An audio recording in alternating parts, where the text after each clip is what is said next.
I would say, I mean, it depends on if you would just throw it into ChatGPT or DeepSeek, just like without any context, it would still be okay. It's. I mean, I think AI is incredibly smart today. I love it.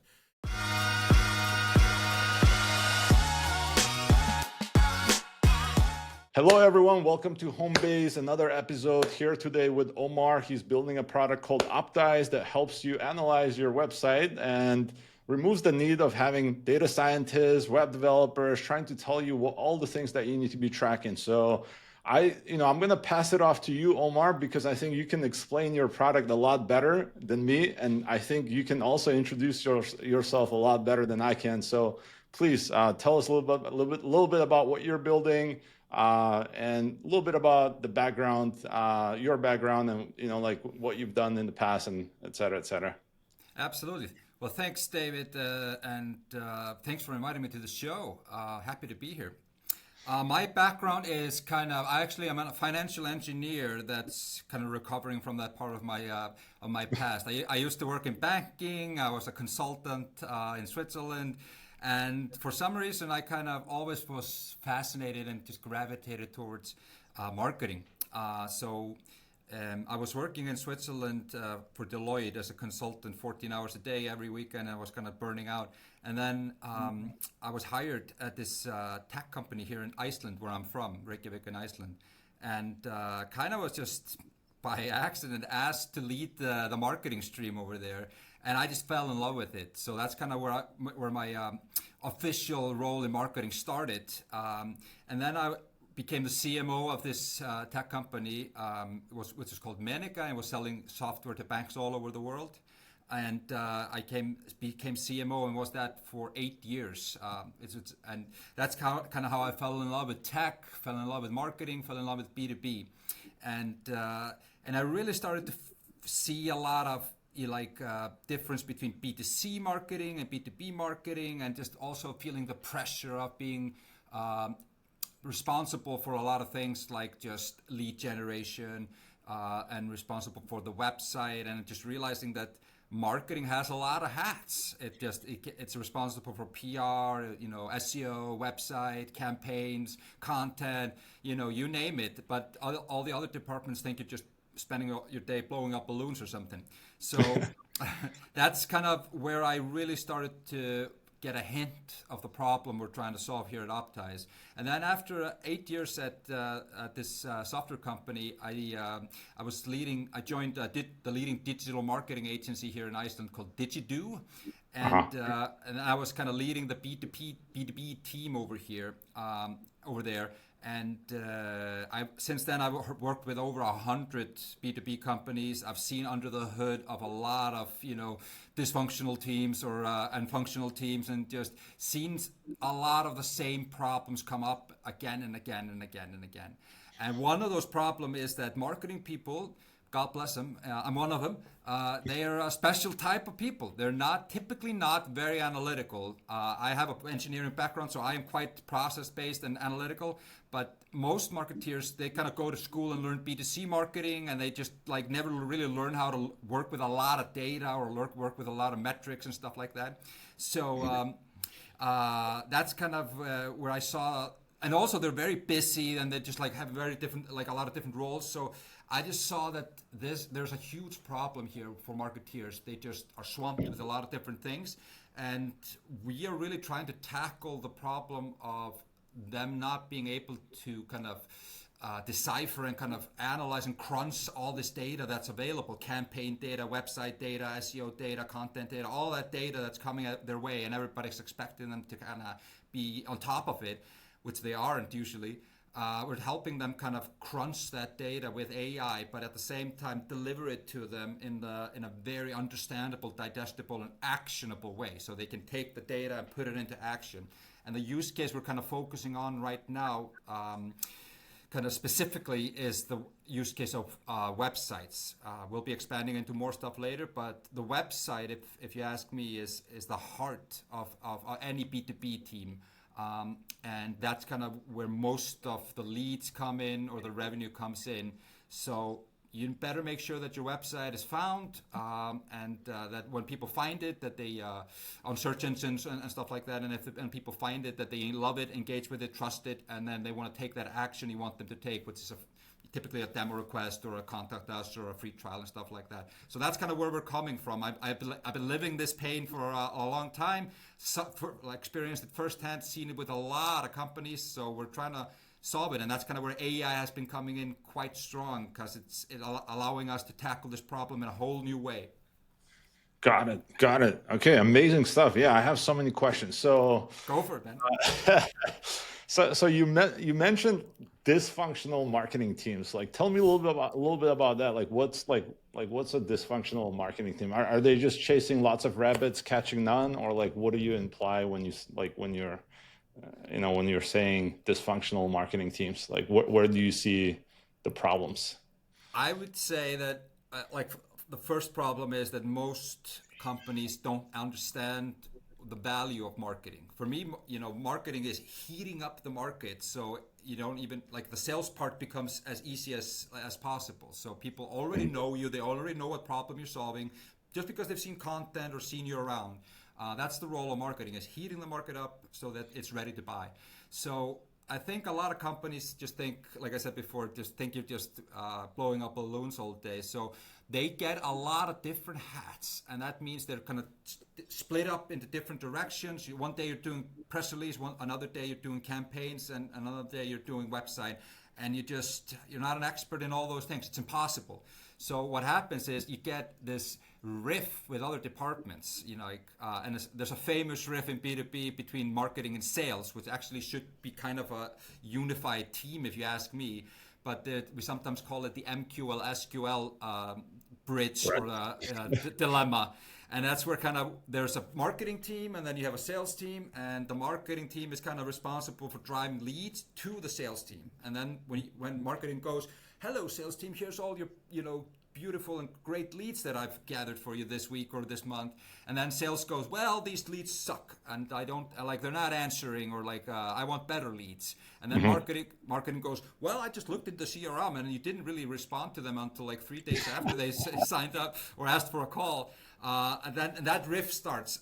So I think it's a matter of just them really the marketing teams become too small. They're usually too small, too few people on the teams, and they're asked to do too much, which kind of freaks them out and gets them stressed out. And they get they don't really know where to focus their efforts, because they're not looking at the return on investment on what they're doing. And I have a story about when I was working at Manica as the CMO. I counted once and I wrote them all down. I had 17 hats that I was responsible for, and I had 3 or 4 people on my team. This was a 160 people organization, and I remember I wrote all of my things down. This is all I'm doing. I'm working all the time. And then the CEO called me into the office, and he was like, okay, we need more leads. We need more this. We need more this. Why isn't marketing delivering? And I was like, look at all the stuff I'm doing. And he said, and he was a very smart guy. And I will never forget this moment. He said, take your list, go back, cross off everything you think is not imperative, or it wouldn't shut the operation down if you wouldn't do it. And I went back, I crossed off, I think, 10 things off the list, came back with 7 things that I wanted to focus on. And then he said, you have my permission to never do these 10 things and do only these 7 things. And that's what I did. And then I started measuring the return on investment quite heavily on those. And then some of it worked and some of it didn't. And then I switched around. But it was just focusing my efforts and my time. Yeah, I feel like that's so important. Can you give us some specifics? What were what was the list of 16 items, and how did you break it down to the few that work? I don't need a list of 10, but what were the top 3 things that were, bringing in the results, or, what did that look like? Yes, so I think the ones that I really decided to focus on was one of the things we decided to kill quite a bit was conferences. We were doing a lot of conferences. It's very manual. It's really expensive. So I think I cut down, we did only 1 or 2 conferences a year that we couldn't miss. But the things I was really obsessed with was just the website, getting the website in a state that it was just optimized for our target audience. When people would find it, land it, and take the action, because that's where most of our leads were coming from, anyways. And then I decided, once if I have this place, the website, and people do like it, and if they do find it and land on it, it's actually quite likely that they will ask for a call or something like that.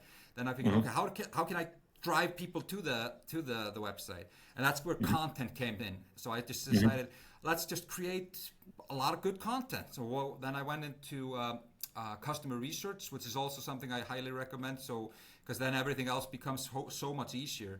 And just went and talked to our customers. I talked to prospects just one-to-one. I just went and talked to them, sent out surveys, and then I decided, let's fix our messaging and positioning a little bit, just create a lot of good content and just share it with the world, and then have a very well optimized website. So that was the stuff. There was more stuff. I mean, we did campaigns and stuff as well, but that was the stuff I felt really worked for us. Okay. So what would you say is the one thing that 90% of companies are getting wrong with their website? I think the one thing that I see all the time is the messaging is just way too product focused. They assume that the people can infer the value or the value that the product brings or the problem it solves. But it's not like that. When I see a website, I actually see just a bunch of Legos, like this section, that section, that section. So it's like benefit section, problem section, social proof section, testimonials and stuff. So that's what I see when I see a website. But most people don't see that. They just see a long page, and you have to tell a story to get people excited about it. So the hero section, 25% of people, that's the section above the fold, that before you scroll at all, 25% of people on average don't go below the fold. So you better have some strong positioning and messaging stuff in there, so people have 10 seconds to kind of grasp what you do, who you're for, how you're different. And so usually it's product. So you need to sprinkle, especially in B2B, you need to sprinkle trust in there, so people know you're a safe operation. Because in B2B, when you're buying something, you're not buying it for yourself, you're buying for the organization. But in the end, I'd say it's that they're just too product focused. They're not telling a story, and they're not highlighting the value or the problem you're solving.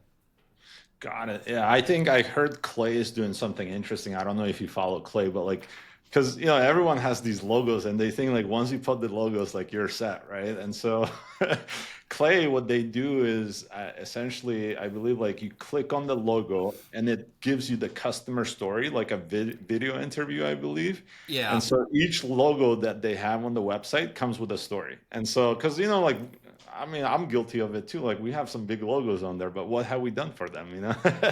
I mean, that's the next question a company or a person would ask is okay, they have custom. You want to see the logos there. You like the typical logo soup, that's running around the screen. Right. You want to have it there, but you want to have depth to it too. So don't plaster everything on the front page. But if people want to go and look at the stories, and Clay does it in an amazing way. Actually, I love what they're doing. But it's turning that into a story, I think. So I think usually also customer success stories or testimonials that are very Clay is great, Clay. But what you want to focus on is the problem, how you solved it, what were the results. That's what people want to know. Because if you see a story like yours, you're like, oh, that's me, and they solved it for them. And exactly. Yeah. No, it's crazy how many if you think about it, in many ways, Clay is the only one that does that, but so many more companies could benefit from that, and so many companies refresh their website once every few years, and it's a lot of opportunity there, and probably a lot of opportunity for a company like yours to come in and show them the way. But yeah, so let's talk about one thing that's interesting, because I'm in a bunch of group chats with a bunch of marketing friends of mine, and we're always looking to see what's next or what's working. And I feel right now the general consensus is that nothing in marketing is working. What's your thoughts there? I personally I do believe it's really hard to do marketing right now, but it's not because the products are the problem. I think there's just companies or just like, the macroeconomics, like companies are not spending. So it's like Yeah. you need to work one extra hard. Your message needs to be on point. Your solution needs to solve a real problem. But what are you seeing out there? Like I see you're part of Exit 5. Like what are you hearing out there? Like what's working, what's not working? Like, can you tell Yeah. us a little bit about that? Yeah, it's a great question, and Exit Five, like the leading B2B community, there's a lot of good conversations in there that where you can get inspiration. What I'm feeling is that the world we're living in now is completely different when I started in marketing. It's you have so many more channels, so the attention, it's not like you can't just put it in the newspaper and everybody sees it, or put it in a campaign on LinkedIn and everybody's going to get it. So you need to change your strategy, and I think the thing that I would recommend the most is just obsessing over customer research. Just understand the hell out of your customer. What do they like? What are they afraid of or worried about? Where do they hang out? What are their channels? If they're on Reddit, you have to be on Reddit. If they're on Discord, you have to be on Discord. If they're on LinkedIn or Instagram or TikTok, you have to be there. But focus on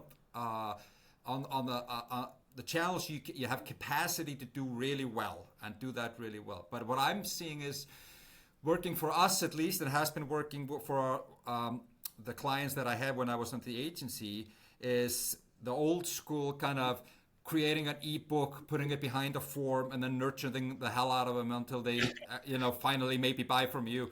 I think that's not going to be working anymore. I mean, you can still have that as part of your marketing, but what I'm seeing more is if you are creating good content and putting it in the place where your target audience is hanging out, and that's going to be several channels. It's going to be social media. It's going to be these more community groups like Reddit or Discord.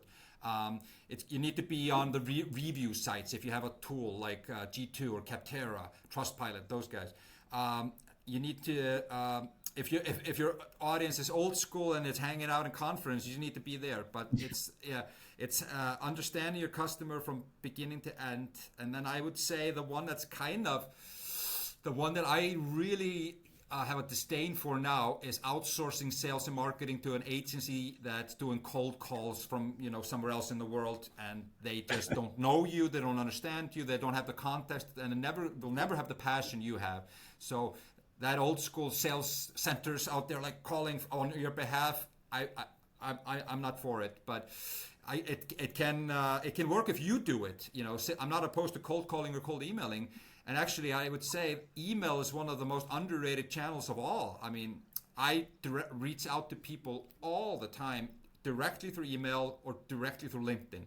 So to answer your question, there's no secret bullet or silver bullet at the moment, but I would say it's just really understanding your customer, figuring out what they like, what they are worried about, putting that into messaging and into content, and putting it in front of them for free on the channels that they're hanging out. And then if it's good content, if it's fun, or it creates that trust and likability, they will come to your website. So optimize the hell out of your website too, so when they take action.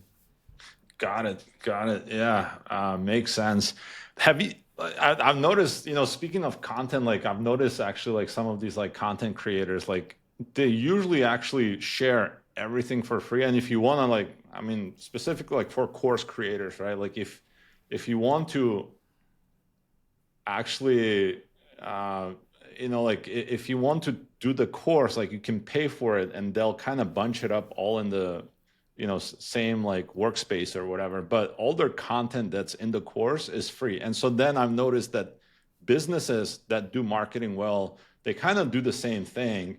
It's like they give away their playbooks, like whether that's SEO or hiring or whatnot. Yeah. And the reality is like, it just shows that they know what they're doing. And then if another business likes what they're doing, they're going to buy from them. And then people that never had the budget, like they're, like it eliminates them because like they have it for free, like take it,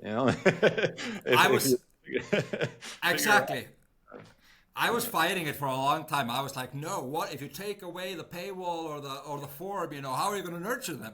But if they like your content and you give it away for free, it positions you as a thought leader, as an expert. Also, you have that there's a old sales trick. If you give somebody something, they feel like they owe you. Like if you go to old school sales meetings, they often give you little chocolates or something like that, and then like in your soul, you feel like you owe them a little bit. But so if you give them a free paper or a free webinar or just free advice, they will like you for it. And I think the more you create a thought leadership or educational content and try to create a community around it, that is, I think, it's definitely going to work. So I'm kind of moving away from forms, to tell you the truth. So have you like what do you like have you seen any like interesting growth hacks like right now, like besides like the content? Like I feel like content definitely works, but have you seen something that just like really stood out? Like I know you're from, like from Iceland.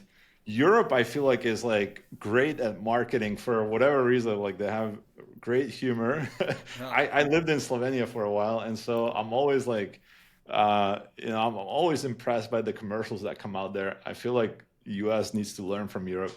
Have you seen anything that like works, that's interesting, that you can share with like, with other startup founders or Yeah. that's yeah.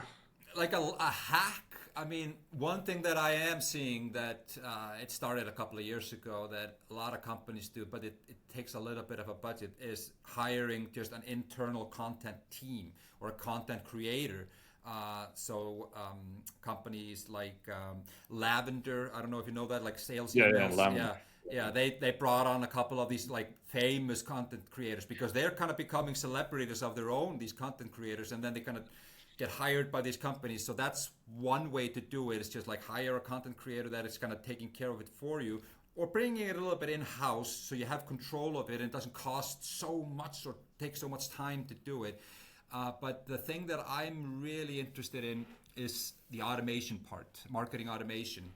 And that's kind of comes into AI as well, is like what I'm foreseeing marketing heading into a little bit is having these agents or kind of language models talk to each other. So you have one agent that's doing one thing, like writing or doing customer research. Then that agent would feed that input into another agent that's a copywriting agent that just does that. And they talk to each other, and out of that comes some kind of content or an email or something like that. And that agent sends it to the campaign agent, and that campaign agent distributes it. And then there's another analytical agent that analyzes it. And then they all learn from each other, and they repeat the loop. So it's sometimes called auto GPT, I think it's called sometimes. So I think it's allowing marketeers and people and founders in startups to do a whole lot if they build these workflows of automation. But it's a little bit tough to get it right, I'd say, before you start sending out terrible messages all over the world on autopilot. Yeah, I remember when I first used AI stuff. Like it was like an outbound email campaign. I don't know if I've told you like on our earlier call, when we first met, but essentially it would analyze people's profiles and then on LinkedIn, and then it would send them like a cold email. And so a couple of the emails that went out, one of them was to a founder who volunteered at like a food bank.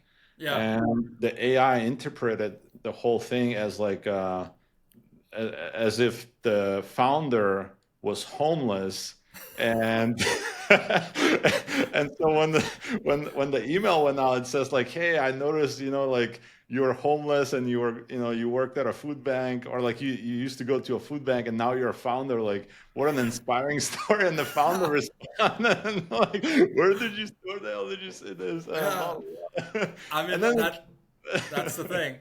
yeah. So it's like it's very hard to trust AI even to this day. Like sometimes like I feel like it's gotten a lot better. Definitely gotten A whole a lot better. Oh yeah, for sure. But yeah, there was another one that same thing. It's like some guy got sued in Australia, or like his company was going through a big lawsuit, and then it wrote an email that says like, hopefully you have a good lawyer. Oh my God.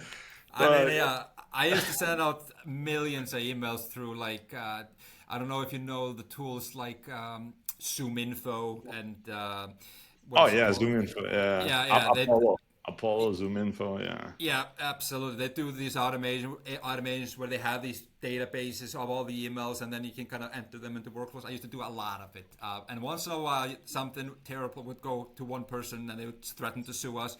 But that's I think it's okay if once in a while that happens. You like instead of not doing it, maybe offending one person is a casualty of war. Yeah, it's I mean we survived like it it is what it is. But yeah, okay, sounds good. So my next question, maybe like we can talk about a little bit about your product. Like, so how, first of all, like how did you convince all the investors to invest 2 point some million in your product? Like what were the metrics that you showed them, or what was the story that you gave them? Like what, like, what gave them the signal to Yeah. go all in with you?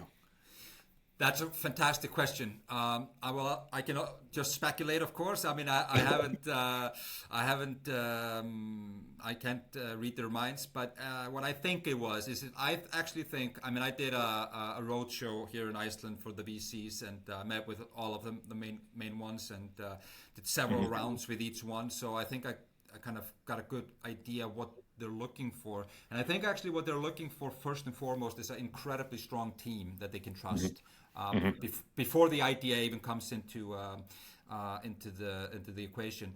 But so if they feel like there's a strong team and what I feel like they like is a team that lived the problem, and then that's and kind of our subject matter experts, which was my thing. Is like I've been in the space for 15 years, so I know the ins and outs of what the audience, our target audience, is facing. I've been one, and I've been helping them as well.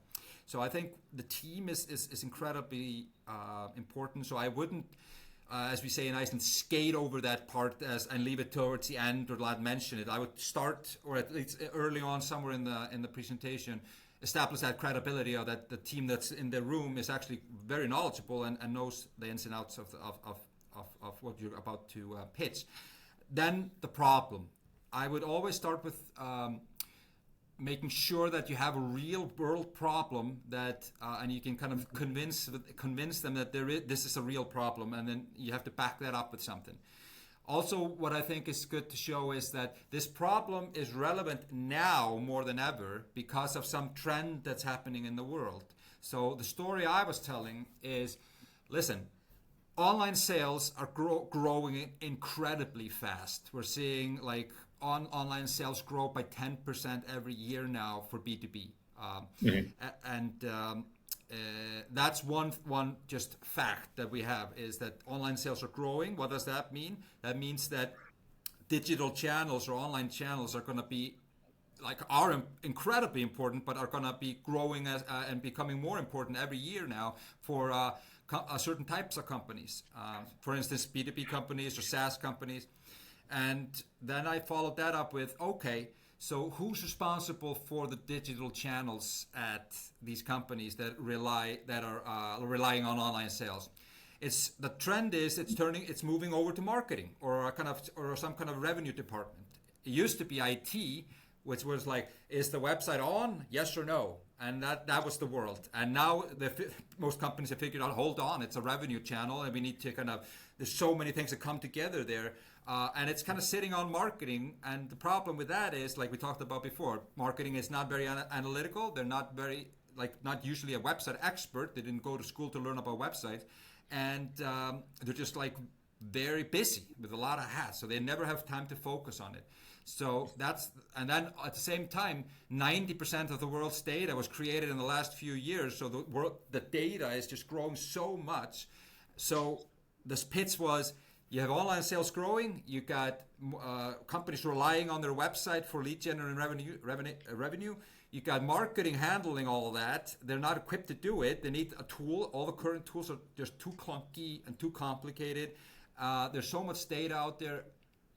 AI is coming in to save the day. So that was the pitch. That's the moment. It's the urgency. AI is actually helping us solve this problem in a whole new way that hasn't been possible before.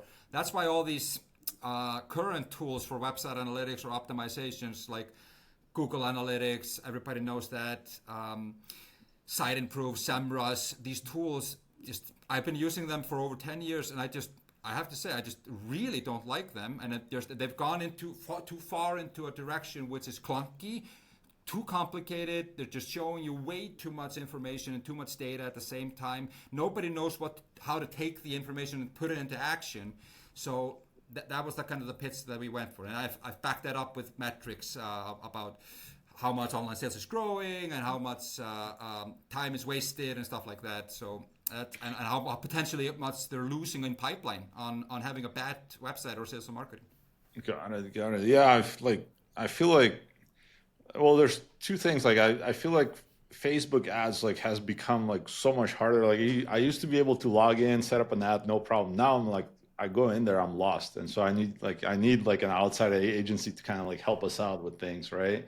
Yeah. On the flip side, and this is my question to you, like I know Google, for example, is calling customers to get them up and running on Google Ads and just takes a lot of this work off their hands. Like, Yeah. what do you think that's like a threat or like a competition to your startup, or like what's your thoughts there? Like, do you think these platforms may go the other way, improve the user experience, and then with AI, and then could that be a risk to your company? I mean, obviously, I need to always be stressed out of my mind and worried as hell that the competition is gonna, steal something from us or replicate something from us. But I am not worried because at least for now, the kind of big ones, the big tools out there, I felt they've gone too far into the wrong direction, and they will just have to completely rethink their tool and platform if they're gonna to fix it. And most of them, they're using AI like an add-on. It's like, we have this tool, but there's an AI thing there too now, and you can kind of go and ask it questions. But that's not a good user experience. I think the trick with AI is solving a problem with great UX and UI. So helping people kind of harness the power of AI through a very user-friendly experience. I think that's the part that is missing. And then the final thing that I'm not worried about is because what we're building, the engine that we're building and training the model that we're training for this use case, which is the website optimization and the marketing optimization.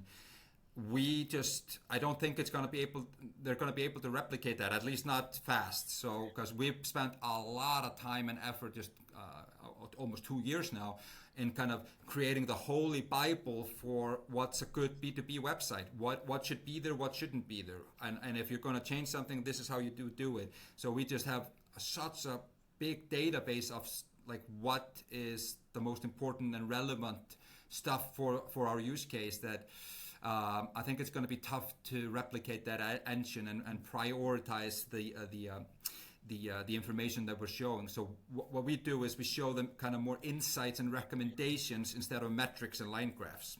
That's kind of our approach, is telling you what's going on. So one example could be the mobile speed or the mobile score on your website is not good enough.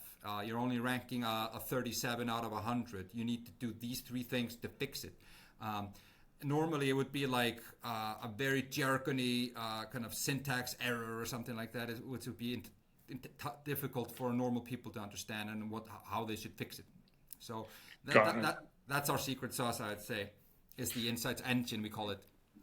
So how did you like build this insight engine out? Like what goes into it? Like how does it figure out like what's a good B2B website versus what's a crappy B2B website? I'm glad you asked. We have fed it with a lot of websites for just reference best practice websites that we have. I have written the B2B website Bible and try to like have it adaptable to different types of businesses as well.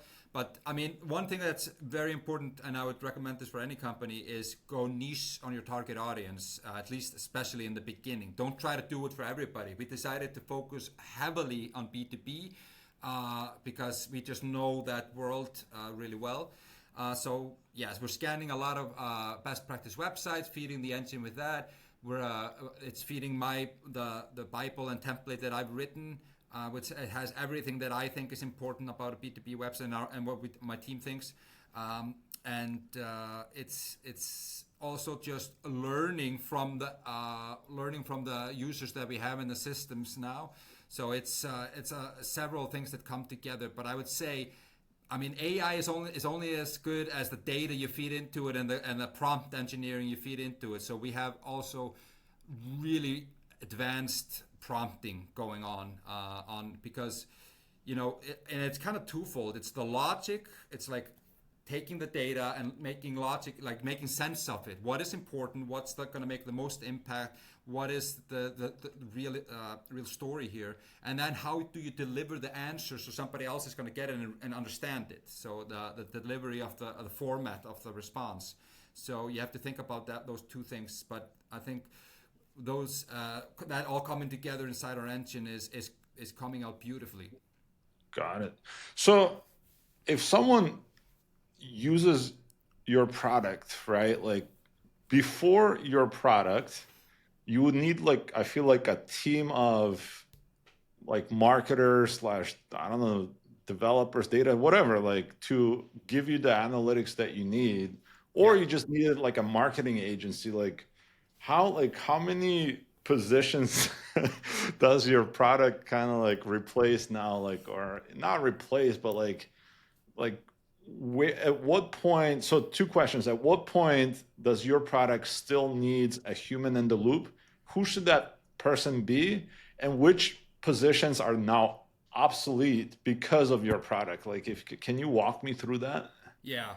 I mean, the aha moment for me was when I was working on the agency side. I was working for a digital marketing agency for 3 years, helping B2B companies optimize their website, optimize everything, write a strategy for them, and so forth. So I remember this one client that we had, and they came to us and said, listen, we really want to optimize our websites. Can you just do an audit on it and just tell us what to fix? And I think I spent several weeks really going through the data and it was a big client for us, and I just spent so much freaking energy and time at looking at the research and going through the data and just pulling out the nuggets for them. And then I created this report for them, and I was like, I was so proud of it. I was like, here you go. This is like, it was a PowerPoint or a Google Slides, but here you go, and has everything you need to know, and we can help you implement it too. And they were like, okay, thanks, and they took it and didn't do anything with it. And I just felt like, wow, the time I wasted on just all the research there must be a freaking better way. So and what I realized also is it's not just about knowing what to do, it's actually getting it into action. That's also a big bottleneck for a lot of these teams, because you got marketing maybe responsible for the website and they can only do so much. Then you need a web team or a web agency to help them with some of the fixes or changes, especially structural changes to a website. And then there might be a CEO or somebody in management that wants to kind of also get reports on how it's going. So you got usually a few stakeholders, like product. Also, they usually have a voice in there, but you have several stakeholders as part of a website. So I would say, I don't think we should say kill any roles. We would say more like we're just killing a lot of wasted time on manual research or manual back and forth or Slack, or like, can you do this change or that change? So and just a lot of back and forth and wasted time on manual work that we can kill, both for just normal small marketing teams, but also for the agencies. They spend inordinate amount of time on research and analyzing and reporting that can be automated quite easily with what we're building.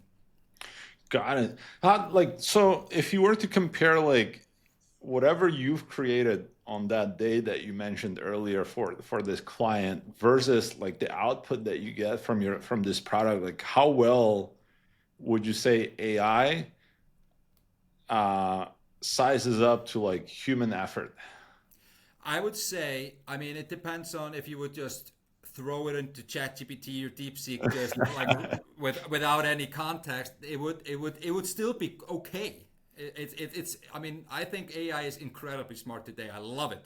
So, but with all of the work that we put into like giving it guardrails, giving it guidelines, telling it how to answer and how to think about the specific use case. I think it's 10 times more powerful than what I was doing. And also another thing is, people also get stressed if they get a lot of insights or tasks at once, like a report. So what our user testing is showing is people like to sit down and just get one thing to do today. So we're not telling them everything at once. It's like, here's the most impactful thing or most relevant thing for you to work on today or this week. So we try not to flood them with too much at a time, because then it's more manageable. But I would say with what we're building, it's 10 times more powerful than what I could do just by manually going through the data. That's crazy. We found like we run, like we're doing like our own development for like hiring, right? And so we use AI to vet engineers, for example, and we have found that it does just as well as like guys that who work at like Amazon or Facebook can do. When it comes to like coding and stuff like that. Now there's tricks, right? Like if you kind of go outside of it, like you need to like figure out like how to vet someone who does like system design, and you throw some open-ended questions and the answers are subjective, then AI like is not always applicable. But yeah, for most everything else, AI has been doing a great job. It's kind of crazy. I know. The only thing that I am worried about, to tell you the truth, is if OpenAI or these AI engines just become so incredibly godlike smart that all the tools in the world become redundant. And that might be a scenario where we go into Skynet and not, like they're just taking care of everything. But I don't think we're there just yet. Yeah. I mean, my friends, like some of my friends who live in San Francisco are preparing for that day. Like they're buying farms and they're like, you know what? If this fails, I need to be able to feed my family. So Yeah. I'm buying a farm. I'm buying enough land where I can grow something. I was watching this show on Netflix. I can't remember what it was called, but it was like called Off the Grid or something like that. And it was about these people living on farms and like they had everything like self-sufficient. And I was like, wow, you are crazy, but if it turns sideways, you are a genius. So I don't think it would take long for the world to turn to hell if like AI takes over and all the electricity goes down. I think it would probably turn into a mess. But I choose not to think about that at the moment. But I just try to enjoy the benefits of AI at the moment. So, but we'll see. If it turns sour, then there's not much we can do. Yeah. So okay, there's so many benefits to AI, but like what are some of the biggest pitfalls when like, using AI for your business? Like what have you seen out there? That's a good question. I think one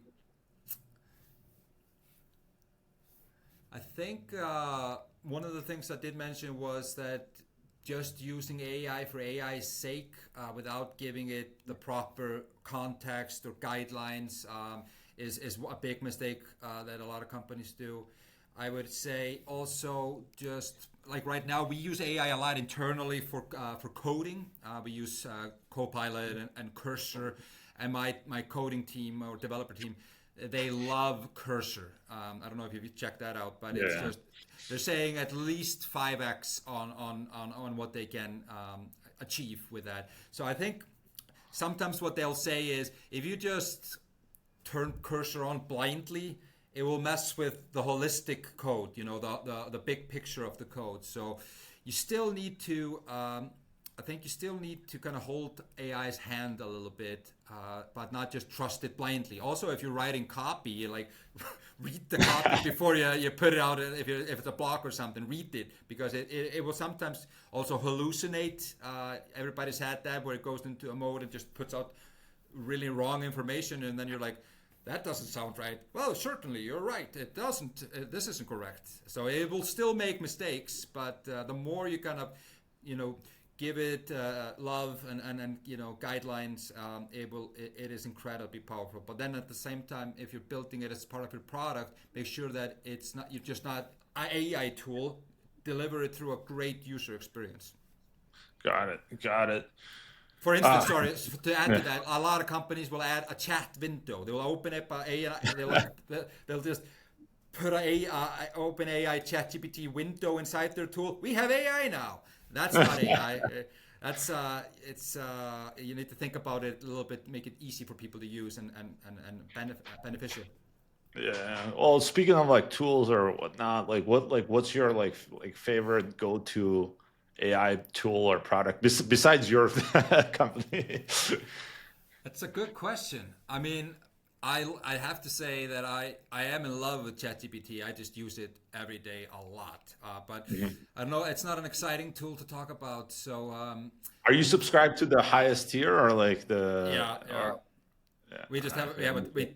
a team. Yeah, actually, I was looking at a meme the other day. It was like ChatGPT 3, ChatGPT 3.5, ChatGPT 3, ChatGPT 4. It must be logical that next version is ChatGPT 5. No, instead we get this whole world of mini IO and turbo AI, and so it's I'm a little bit lost on the different versions of it, but I use it. We have a team access and we use it very much. And one of my favorite parts about ChatGPT is using projects, Mhm. where you can kind of upload files and you can kind of give it instructions, and it kind of incorporates that into all the answers. Aside from that, we love Cursor over here for coding. We are completely in love with it. Another tool I used to like a lot was for copywriting. I don't think it's really not necessary anymore, but I write a lot of text. It's called Jasper AI. It was one of the first kind of AI tools to come out there and help you write copy better than ChatGPT. So that's one I was using. And yeah, I mean, I think I have to say, I just really, really, really use ChatGPT a lot, and I just have learned to talk to it or her. So I have different, and I have created different projects with different purposes. So I have one project which is called Steve Jobs, which is my hero. And I've just trained it to talk like Steve Jobs, criticize everything that I do, never agree with me, push me, and I use that for that. Then I have one that I just call copywriting. Then I have one for campaigns, one for content. So it's just I have different purposes for that, and the more you kind of feed it with what you want to get out of it, the better. Yeah, I noticed like even for this newsletter, like I have like one chat going. Hopefully, like it never runs out of memory or whatever. But I use it for everything. Like it helped me update the copy of the website, and then it helps me like with questions. Like it has become like my assistant for home base. It's kind of crazy. And so any question that comes up that I have about home base, like I it's like my it has become my best friend. And so many like I see so many threads now where they're like, does it feel like ChatGPT has become like your best friend or like in some cases like even a girlfriend on Reddit? I'm like, I don't know. I haven't like I Did you don't ever know. see that movie Her with Jacqueline Uh, Phoenix? I have, but yeah, it was so long ago. I don't remember all, but like, yeah, I have seen it. Yeah, where the guy falls in love with like the robot, right? Or the Yeah, AI. Yeah. it falls in love with AI in a computer. I think it comes out in like 2012, and Yeah. it's so ahead of its time. But I did try it once. I tried to make ChatGPT fall in love with me, and I'm pretty sure I succeeded. I think we had some very awkward conversations.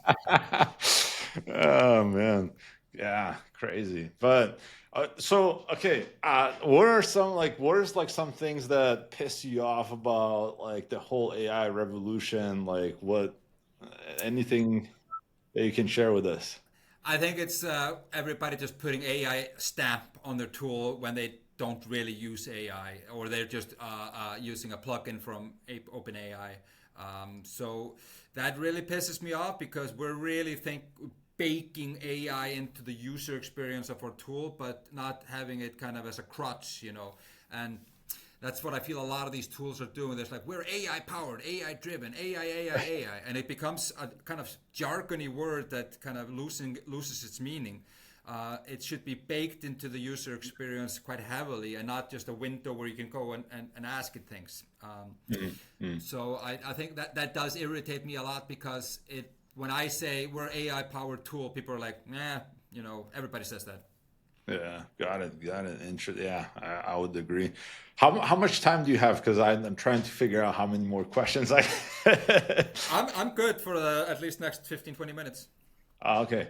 Okay. Well, in that case, kind of going back to like what's working in AI, like if you had to rank, you know, paid ads, SEO, content creation, like how would you rank? Like, do you think paid ads is still a thing, or are we just getting scammed by Facebook? Like, for example, like I turned off paid ads for Homebase, and I'm still getting the same sign up. So I don't know. I mean, probably I did something wrong. I mean, technically I used some like a marketing guy who helped us set it up. So Yeah. so I need to figure out like what's happening there. But I hear more and more from like other founders or leaders who they're like, dude, like paid ads just the math doesn't make sense. Like it cost me like $5,000 to get like a customer, right? And so then it's like if you take SEO, some say it takes too long, and so some are using AI to pump out more content. Is that like even a thing? Like, so how would you rank like the channels these today, based on how well they work and like what's worth the effort, when it comes to growing your business? Like which channels should you choose? That's a great question. It comes back again to the who's your target audience, I guess. Where do they hang out? But I do agree with you with campaigns. It's like it's so easy to just throw money out the window, thousands of dollars easily just out the window on a bad campaign. And all the platforms want you to spend money on your campaign. Like you mentioned Google Ads before, they're famous for reaching out and saying you should spend more money on your campaigns. But it's always with the promise that the return on investment goes like this. But that's and like LinkedIn. I mean, I was using LinkedIn 10 years ago and 5 years ago for campaigns, and it's just the cost per lead is so much. It's grown so fast that it's like getting a lead. If you have a lead campaign on LinkedIn, it's just incredibly expensive. So what I think is actually working better now, if you're gonna run campaigns, is not to have these typical lead gen campaigns where you drive somebody to a form. You have what we call the offer. You offer them like something like a ebook or a webinar behind a paywall or a form. And if they give you that information, you have that exchange, and then you can nurture them. Those cost per lead campaigns, I think, are just not ideal anymore unless you have a huge budget. Instead, what you can do is have these brand awareness campaigns, grow your network with just like you could as a founder or a CEO, grow your network with your target audience on the channels, so they follow you, for instance, on LinkedIn or even Instagram. And then if they are following you and you are putting out great content that resonates with them without them having to pay for it or fill out a form or something, I think that's a strategy that I subscribe to. So what I'm trying to do is just build a network for me as Omar and for Optize, and then just putting out great thought leadership, educational content and fun content, like almost embarrassing content from the office, just behind the scenes stuff. And if they like it, they will at some point look deeper and look deeper and look deeper at the end of, and sometimes it's said that B2B buyers, they lurk for 20 touch points before they actually ask for something from you. It's a number that I heard somewhere. So they might like look at your profile 20 times or look at your website and then go to your G2, then they go to social media, then they go to Google, but it's like 20 touch points, and then they go to your website or reach out to you directly. So that's what I believe in right now, is like having a very good understanding of your customer, feeding that into messaging and positioning, turning that into great content, and then just having great community or following around what message you're putting out into the world. And that can be part of the campaigns as well. And the last thing I would say about AI in marketing is we have a new world kind of emerging typical SEO or search engine optimizations. Typically, how people would look for things is, and 80% of B2B buyers start their online purchasing journey by search or searching online. And now that is also going into these answer engines or AI engines like ChatGPT. So people go into ChatGPT or DeepSeek or Gemini, and they'll go, what are the top 5 tools for this? Or what are the best tools for, these types of companies? So they will ask for a list of companies or products inside the AI tools, and they will give you the list, and they will give you a source to their website. So you've completely bypassed Google for this search, or sometimes it's called an answer engine. So I'm not saying Google or SEO is dying by any means. It's actually what the numbers are showing is that Google has not gone down. It's kind of flatlined a little bit, but it's not going down. So, but at the same time, this new category of search and answers is emerging. It's called AEO, Answer Engine Optimization. So I think anybody that is in online business today needs to think about both AEO and SEO and how they need to tailor their website, for instance, so they get found in these answer engines. And it's slightly different from typical SEO. AEO loves stuff like FAQs, like snippets that have a direct answer to it, and schemas. So that's the stuff that we need to think about in this new kind of discovery of products and services. Yeah, it's crazy. Do you think ChatGPT has a chance to take down Google, or Google's not going anywhere? That's $1 million question, man. I think Google is just one of the biggest companies in the world. I think they would never allow them to kill them completely. But they do need to kind of really start thinking about a lot of stuff. For instance, Gemini. Or not. I never use it, and I still Google. I still do Google, but I think they need to rethink their whole search and answer kind of strategy, because I just feel like Sam Altman and the gang at OpenAI and all the other ones like Llama and DeepSeek, they're just really, really growing and just developing so fast. I feel like I get a new video from Sam Altman every day where something comes out, and so I'm trying to visualize what does the digital experience world look like in 5 to 10 years. It's almost impossible to fathom. But one thing is that I do believe in, it is that Sam Altman and OpenAI and all these AI models, they're not creating content. They are actually using other people's content, which is typically websites, as the foundation for their answers. So websites are still going to be a huge thing, and even more important than ever. But I don't foresee a world where everything goes into ChatGPT and you go there to look for things, to buy things, and just you'd never go out of that world. I don't see that, at least in the near term. Yeah, it's kind of crazy. And I agree. It's I tried to log into Gemini, but I'm already using ChatGPT. It seems like it works better. Gemini, I don't know, seems like there's kind of clunky. But at the same time, I'm hearing that Google is now beating ChatGPT on a bunch of benchmarks. So I don't know. I know of people that prefer it, and I do know of people that prefer DeepSeek even.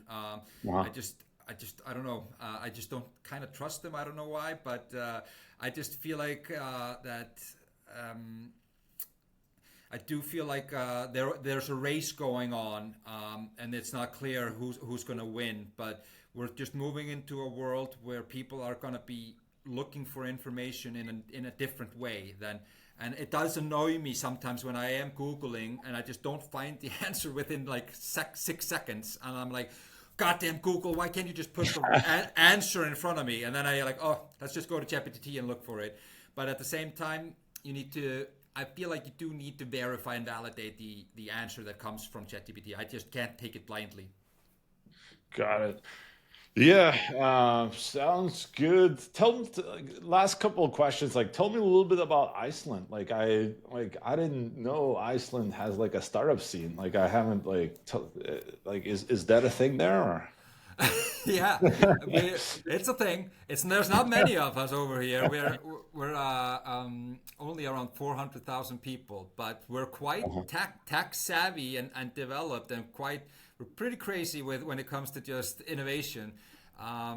So I would say we just had last week we had here something in Iceland called Iceland Innovation Week, Uh-huh. and I went to that. It's a 1 week where all the kind of companies come together and showcase what they've been working on, and I was quite proud and kind of just motivated after that week to meet all these different founders and companies sprouting up. Also, the VC scene here in Iceland has been kind of developing quite heavily, and there's more VCs coming up. They have more bigger funds to work on, so more companies are getting funded. So I think sometimes we say we're kind of maybe 5 to 10 years behind Sweden, which has been a very big innovator. You got cool companies like Spotify and more coming out of there, and Klarna. So I'd say we are really. I think we're kind of entering the golden age of tech of the tech and innovation scene in Iceland at the moment. I'm Nice. proud to be part of it. Yeah, I'm looking at the pictures. My wife wants to go there to see the sky turn green. What's The Northern you know what I'm Lights. talking about? Yeah, the light, the northern lights. Yeah. That's my favorite, man. It's the only thing that there's no guarantees. You know, it's you can it has to be a certain time of year, and Uh, it's. I've had my friend was working as a tour guide for Northern Lights, and there's nothing as kind of embarrassing and underwhelming as going on a bus for 3 hours into the country, pitch black into the countryside to see Northern Lights, and they're not there. You know, so yeah. but when you get a glimpse of pretty of a good Northern Lights, man, that's like fireworks. Amazing. Amazing, man. So yeah, I don't know. I think this will be it, man. Thank you for coming to the podcast here, podcast or YouTube. I think you've shared a lot of great insights. I don't know if you have any more time. If you do, like we can, do a quick product overview if you want to show me the demo. If not, we can, like I said. Yeah, I mean, I Yeah. can. You can decide if you want to use it, but I can share a little bit from the new look and feel that we had. All right, everyone. We're gonna see the platform that Omar is building now. Take us to the finish line. All right, so here we have it. This is the Optize platform, and it's still a work in progress. This is a demo account that I've created um, just to show people what it looks like. So the first thing you'll see is that it's incredibly simple. What you have here on the left hand side is just three things to click on. You got the home screen, which we're on right now, and I'll explain a little bit. And then you have this tasks screen, which is intended to help collaboration between teams, which is a huge bottleneck at the moment. Typically, when teams are working on their website, they send it to Slack or email or a napkin or something. So it's a pretty broken process. And then you will have the metrics in here as well in just a totally different way from what you're used to. So what we're looking here is a dashboard for your my website, the Optize website.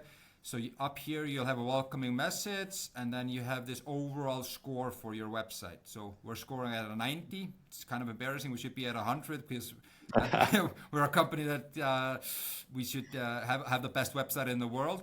But this is exactly what we want to kind of gamify and try to get people to excited about. Is like this score here. You want to get it up as much as possible. So I know I need to work on some stuff. Then you have some key KPIs down here. So it could be leads. It could be visitors, could be engagement. You can kind of pick the ones. We could try to put the ones that we think are the most relevant ones. So, and then if you hover over it, everything has an explanation in human language, what it means. So, what we foresee is people coming in, looking at this overall score, and then looking at their KPIs and saying, okay, I have a sense of we need to improve or things are looking up or down.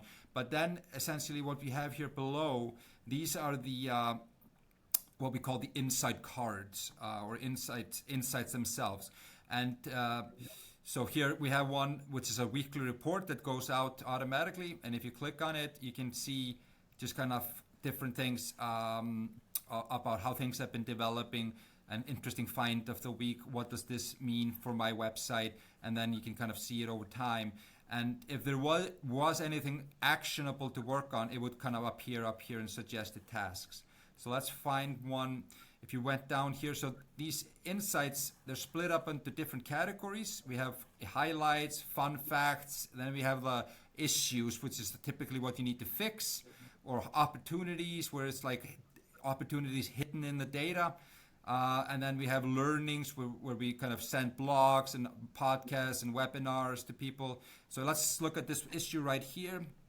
This is something we have already fixed, but just to show you, this is, they're saying that on our website, the front page on our website is lacking a well-defined footer section, which can negatively impact search engine SEO or rankings, and the user experience as well. So if you think about it, if you land on a website and the footer there is not well defined, it doesn't have social media logos, or doesn't have copyright 2025, or doesn't have terms of services, privacy policy, all those different elements that should be a part of a footer, or a site, a map, or something like that, Google's going to punish you heavily for it, because it's an important thing for the Google algorithm that the footer is very well defined on a website. At the same time, if I land on a website and the footer looks crappy, it's going to definitely be a warning bell for me. You know, I'm not going to I'm going to feel like, oh, maybe they're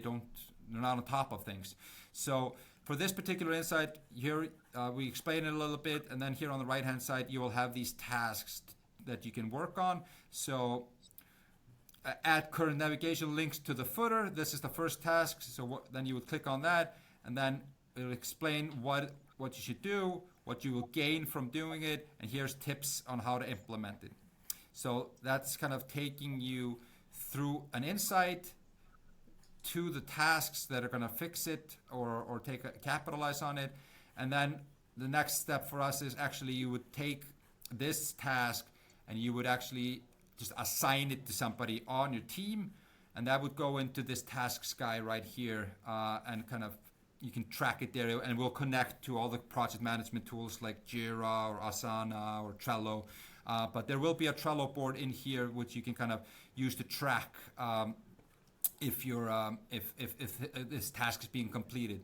So we're trying to take an insight, turn it into a suggestion, and turning it into a task in one go. So that's the kind of philosophy behind it, instead of just showing you a bunch of metrics and nobody knows what to do as the next step. Got it. Yeah, I would say like integration into Slack and like Trello or any of those boards like makes a lot of sense. Like if it just creates a bunch of tasks that you can throw on someone's Trello board and then you assign it to the team members. And I think that workflow would be magical. I think so too. Actually, what I can't wait until we build is actually, because I think the action part, getting something you want, you know what to do, you want to get it, just do it. When we can help people more with that part, I think is where I really get excited. And we are looking at self-optimization as the next phase of our company, where we'll actually just say, here's what's happening, here's what you need to do about it. Do you want us to fix it for you? And then you go yes or no. So do you want us to fix your footer for you? Do you want us to tweak this copy for you? Do you want us to add meta descriptions, alt text to everything on your website? That's the next phase for us. And I think a lot of people are going to like that, because then you don't have to worry about it. Yeah. Well, so how would that work? Like, would AI fix it, or would you like have like an agency or someone come in and fix it? Well, there's two ways we're thinking about it. I mean, obviously, we just want AI to fix everything for us. But once we have the intelligence, we have a little bit of more of experience of people interacting with these insights, and we know that the engine is accurate, then we'll trust it to actually start making the changes. And what we want to build is just a connection to any backend system, any CMS systems. We would go into the system and just fix it for you with AI. Another way to do it was actually have a marketplace inside the tool where we just like, you need a copywriter, here's the list of 5 top copywriters, like kind of like Fiverr or something like that, or Upwork. So that's another way to do it, but I think I just want to go the AI route and just be able to suggest an insight, tell them something in an insight, tell them the recommendations and tasks they need to do, and then actually just offer to fix it for them via AI. And we're not that far away from it, I think. Whenever I say that, people are like, that's future music. That's never gonna, gonna fly. And like, you're gonna go into the backend. And like, I mean, if you look at tools like Framer, which is just completely changing how we think about websites, creating websites. I mean, we're not that far away from it, I think. Yeah. What do you like about Framer? Let's wrap it up here. But like, because we built so much stuff in Webflow. Like, what do you like about Framer?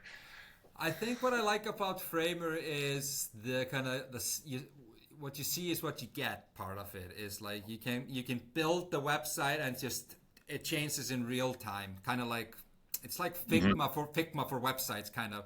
So that's the for a non-coder person like myself, that is really just empowering to be able to kind of just change things in real time without having to go through a programmer for it. I don't know if you're a big programmer yourself, but if there's a structural change that needs to be made to a website, I'm not the guy to do it.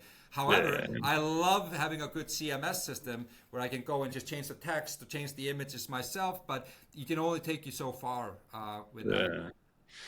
Got it. Yeah, I'll have to check out Framer. But yeah, a lot of our stuff is built in Webflow. Like including our website, all our company websites are Webflow. But yeah, here Framer is popping up. But I like Webflow as well. Just I do say that because I do like Webflow a lot. It's the old school, like the WordPress websites, and those I like. Whenever I hear a company has a WordPress, I'm like, please change it immediately because it's pure hell to me. I used to have a website in WordPress and it's just not going to work anymore, I think. And it's crazy. It's like still I think they still power like 50% of like websites online, right? That's the thing. I mean, I haven't really seen anything innovative from them in a while, but like it was clunky, difficult to use, very complicated, and also weren't as secure as many of these. But then you got these smaller ones like Wix, which is I don't think the best for like a company. Maybe if you're whipping up a solo site for yourself or something. But Webflow for sure, Squarespace, Framer, Sanity. These are my favorite web building tools. Nice. Sounds good, Omar.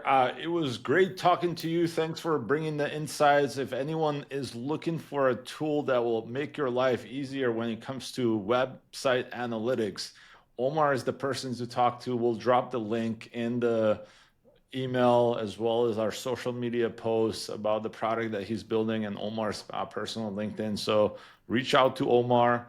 Omar, thank you. Hopefully we're going to see your platform take off and take over the world. That's what I wish for every startup. But did I get that in writing? No, I love it.